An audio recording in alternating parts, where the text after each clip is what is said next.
I love how there's a potential of like 1,300 people watching, and not one of you has asked whether or not I wear pants during my narrations. Anyway, while I give you that image, I got a match versus FierceBirdOfFlame, which is Xenon's newest SOS project, who actually got a shit ton of subs from that. Not much.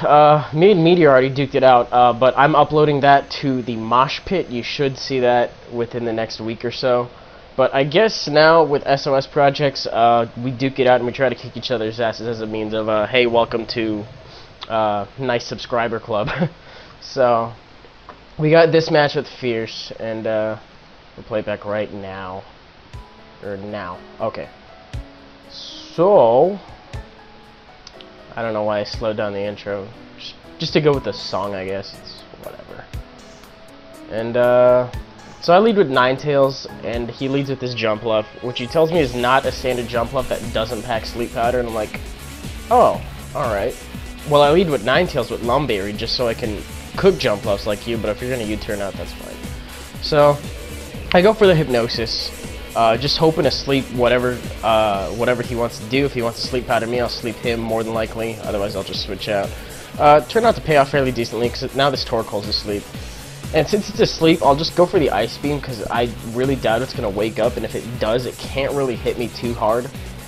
And it pays off big right here, because he switches into his jump left, and this thing is frozen. Completely gone. So, he's kind of at an early disadvantage here, but by no means is he out, because he's still got this Dusclops here. And I go for the Toxic, just because I know Dusclops are really bulky. So I might as well start trying to rack up damage because I know he's going to try to stall me out somehow. He goes for the Nightshade. After lefties, it looks like it's going to be like a, I want to say like a 5 or 6 hit KO. And he realizes that, so he goes for the Will-O-Wisp, and he burns me just so that way I will stop getting a positive HP gain, and he'll get it closer to the desired 5 or 4 hit KO that he needs. And we're going lefties, lefties, lefties. I get Toxic because I decide the same thing, especially if he packs Pain Split, then that's going to be a pain in the ass to deal with. It's starting to resemble the set that I use very vaguely, which you know is a good set, but I never thought I would go against it, so I didn't really prepare for it, just to say the least. So we're just trying to stall each other out, and I decide it's whatever. Maybe he'll go for, I don't know what the fuck I was thinking. So he goes for the Nightshade. I figure I'll try to Nasty Plot and tear through it. I think that's what it is. I played this match yesterday, but I haven't watched the video since. Okay, so I guess I'm just gonna go for the Flamethrower just to see how much damage it does. And he goes for the Rest. So automatically I know right off the bat it's not my set, but that means that I'm free to Nasty Plot while he's sleeping. Fortunately, he switches here, which is big. You'll learn later why this is big. And right here I do go for the Nasty Plot, thankfully not giving him the Flash Fire boost, but his Rapidash comes in. It turns out to be faster. I didn't really pay too much attention to it here. I thought it was just a speed tie or something of the sort, but it turns out that this thing's scarfed, and I didn't learn that until later, and that actually does matter somewhat. So I bring in my Scarf Medicham, and I don't know why he switched out, but he did. Probably just to get me to crash from the predicted high jump kick, but I went for the Psycho Cut instead. Because Psycho Cut has still hit Rapidash pretty hard regardless, because they're both stabs, so they're both good. And he knows I'm choice, so he goes into Shift Tree, and I'm like, god damn it, he's going to get a free setup turn if he wants to set up Sunny Day. Which I think he does, so I go into my Nachos here. And so he does set up Sunny Day, and I figure I'm gonna risk the Dark move. Because, I mean, why not? Zatu's okay with taking hits. And he goes for I think it's the HP Fire. Just by how much damage it does over half, which is like fucking ow. So I decide to shift the Burn over, just because if it's gonna be Life Orb sweeping and Burn's going, then it's gonna take 10% plus what Burn is. I think Burn is 12%, so it's taking 22% every turn that it attacks. And he goes for another one. No minimum maximum damage luck or anything like that. I just end up losing Zatu, which is kind of bad because Zatu goes paired with something else that I use. Anyway, so I bring in my Dragonair, and I'm really excited because I've never used this thing before in NU, and it actually doesn't do that bad, provided that you get the opportunity to set up at least one Dragon Dance. It does decent for itself, and it's got Shed Skin, which in a match I did later that night, I got paralyzed, and Shed Skin took off my paralysis, which is like, yeah. So I forgot what he just went for, but it didn't take me out. So, which is good. Right here he goes into this Victory Bell, and he does go for the Solar Beam. I think this is enough to kill me off because stab and all that shit. So unfortunately I didn't really get to do that much, but hey, you know, she's cool anyway, and at least the sun stalled out.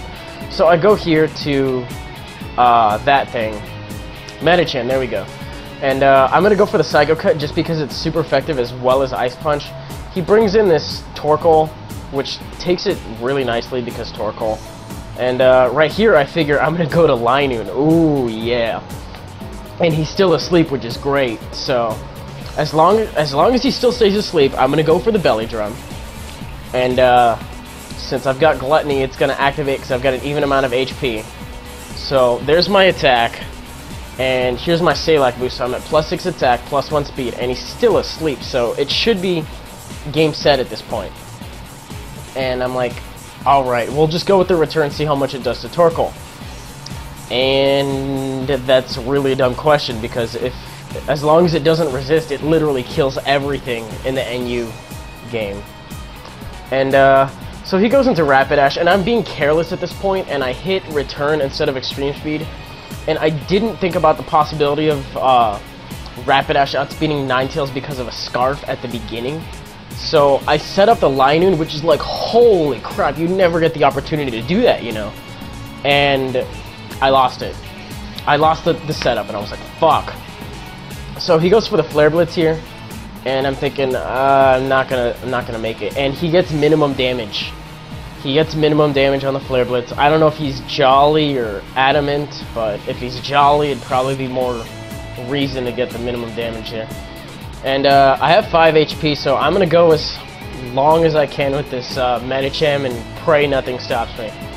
So, earlier when I said that it was big that he switched out, it's because he had rest turns going. He has 2 rest turns, and he switched out at the beginning of them. So this Ghost is not going to wake up at all because it doesn't have Sleep Talk, and he didn't have a Chesto or anything like that.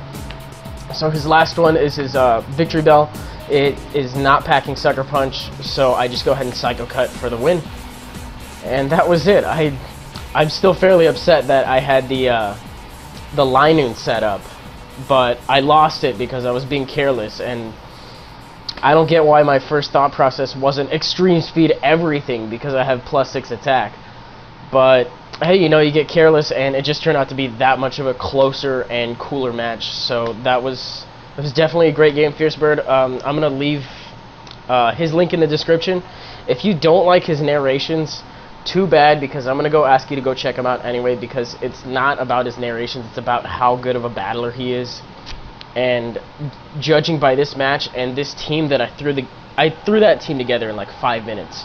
I decided, hey, this looks good and we'll use it. And he said his record with that team that he's currently using is 21-2.